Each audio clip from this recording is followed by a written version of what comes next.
Hi, my name is Owen, and in this video we're going to look at why you should take CPP at age 60. Now there's a lot of debate about when to take your CPP benefits. Some people say take it early, some people say take it late. There's a lot of good reasons on either side, but in this video in particular we're going to look at 6 different reasons why you should take CPP at age 60. Now, as we look at these 6 different reasons, we're also going to look at examples on the advice platform. So we're going to look at real life planning examples, and we're going to illustrate why taking CPP at age 60 could be a good decision in certain situations. Now, the first reason to start CPP benefits at age 60 is simply that you need the money. It's a very common reason to start CPP at age 60. It could be for a job loss, it could be a downsizing at work, it could be reduced hours, it could be a health emergency, maybe yourself or a family member, or it could be just that you decided to start retirement early. Whatever the reason is, if you need the cash flow, then obviously starting CPP at age 60 is going to be the right decision for you. Now let's take a look at this plan to see what the impact is of starting CPP at age 60. So in this case, we've got Jenny here.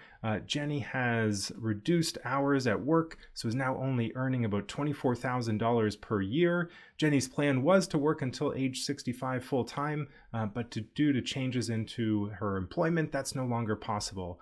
So Jenny, rather than pulling larger amounts from her registered plans, has decided to start CPP at age 60. Now, the nice thing about the advice platform is that it is calculating every possible other option for us automatically here in the AI strategies.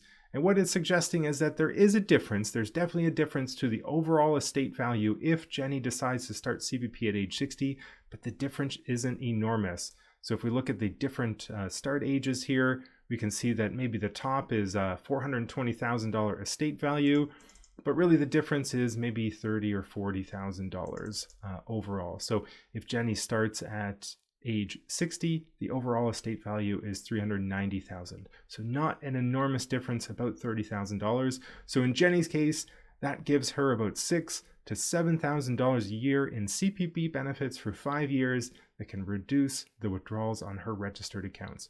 So in Jenny's case, she needs the money, makes sense to start CPP at age 60. Now, the second reason to start CPP at age 60 is if you have a shortened life expectancy. It could be a bad health diagnosis. It could be just that longevity doesn't run in your family. Your health is one of those pieces of inside information that you can use to optimize your financial situation. Now, if you have a shorter life expectancy, then delaying CPP benefits is not going to make much sense. Let's take a look at this example and I'll show you why. So in Jenny's case, we've got a shorter life expectancy of age 75. We use the AI strategies here to test a shorter life expectancy, and at the same time, we're also testing different CPP start ages. And so we can see from an estate value here that it's better for Jenny to start CPP at age 60 if her life expectancy is going to be 75. So we can see the estate value is actually the highest if Jenny starts CPP at age 60, and it just goes down in estate value if she were to choose to delay CPP until age 70. So in this case, it makes a lot of sense for Jenny to start CPP benefits at age 60 due to that shorter life expectancy. Now, the third reason to consider starting CPP at age 60 is if you expect to receive the Guaranteed Income Supplement in the future. Now, Guaranteed Income Supplement is an income-tested government benefit. It is reduced by the CPP benefits that you will earn. So if you choose to delay your CPP benefit, you might be getting a larger CPP benefit in the future, but it's going to result in a lower GIS benefit. So there's a 50% clawback. So if you get an extra $1,000 of CPP benefits by delaying, that's just going to cause a $500 reduction in your GIS benefit due to that 50% clawback. So let's take a look at an example here of how that might impact our decision to start CPP at a certain age. Now in this example, we've got Jenny here who is going to be eligible for Guaranteed Income Supplement. So we've got a lot of non-taxable government benefits here in the future, and we've got some good reasons to start CPP early as a result. We're also melting down Jenny's RSP because we know that that's not great for GIS benefits. Now in this example, Jenny is going to be eligible for GIS benefits in the future. So we've got some other non-taxable income, which includes Guaranteed Income Supplement. And as a result, starting CPP at age 60 is better in this case. We're also melting down Jenny's RSP because we know that that's not great for GIS benefits, but we also chose to start CPP at age 60. And if we go down to the table here, we can see the automated calculations, the AI strategies. We can see them evaluating every CPP start age, and we can see that the highest estate value is actually starting CPP at age 60. So we know very mathematically here, we know that for Jenny, starting CPP at age 60 with those GIS benefits in the future is the right thing to do. Now, the fourth reason to start CPP at age 60 is if you expect to invest the proceeds of these CPP payments. So if you're getting CPP early, but you don't necessarily need it from a cash flow perspective, but if you're going to invest that in a TFSA, for example, not only do you get more liquidity, but that TFSA is going to grow as well.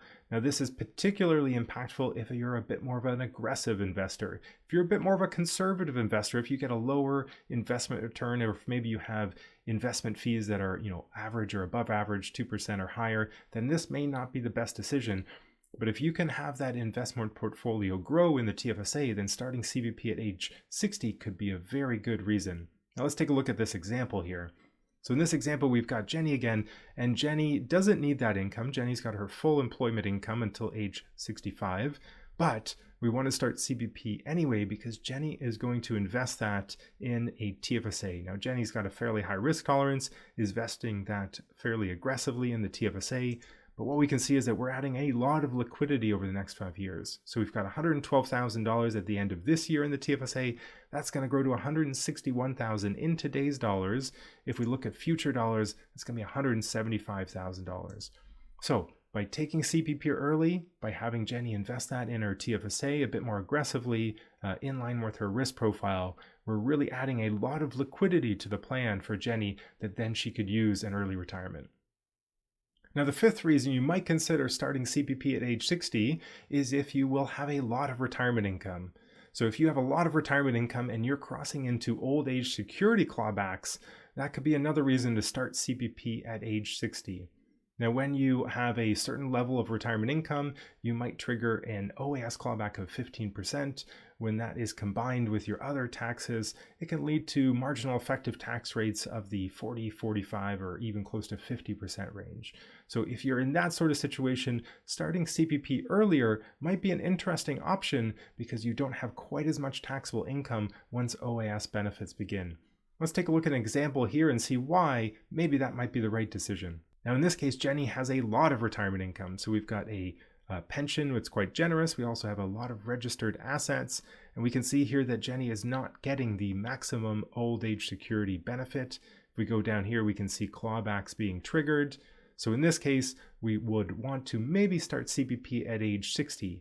Those CPP payments from age 60 to 65 will not incur any OAS clawbacks because, of course, OAS hasn't started yet. And in the future, there's less OAS clawbacks because the CPP benefit isn't quite as large.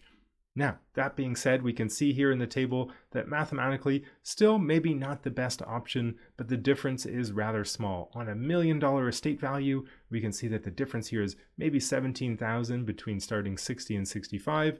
And if we go down a little bit here, maybe a total of $1,064,000 versus if she starts at age 60, $1,030,000. So maybe a $30,000 difference, about 3%, not very large from an overall estate value perspective. So this might be a good reason to start CPP earlier, especially if some of those other factors apply, like a shorter life expectancy as well.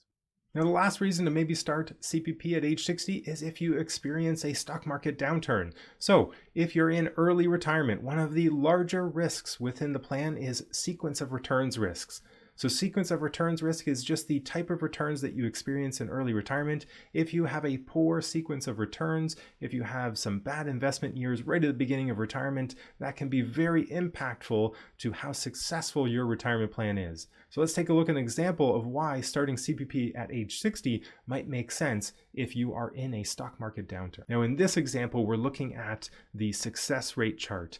This is taking every different historical period from the last 100, 120 years, and it's running the retirement plan through those periods. So the same withdrawals, the same assets, but different investment returns, inflation rates, bond returns, stock returns, and it's doing that for us so we can see every different path that the retirement plan could take.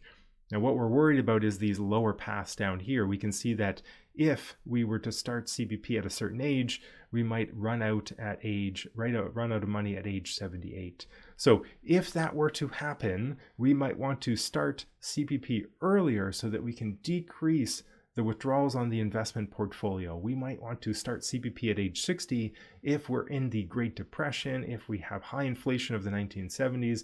We might want to start CPP earlier simply because it helps us reduce the withdrawals from the investment portfolio while maybe they're depressed in value. So if you're in a stock market downturn in early retirement, then starting CPP early, that might be a very good decision. Now, before you go and start your CPP benefit, I want you to create a detailed retirement plan. Every situation is different. Every situation has different factors that we would want to consider when creating a retirement plan. Use the AI strategies in the advice platform to evaluate CPP start age for your specific scenario, your income goals, your assets, your other sources of income, your spending. Make sure that you have a decision that reflects your specific situation. Everybody is different, so before choosing to start CPP at age 60, understand the pros and cons and what the financial impact of that decision might be. Thanks so much for watching. I'd love it if you like and subscribe, and we'll see you next week for the next video. Thanks again.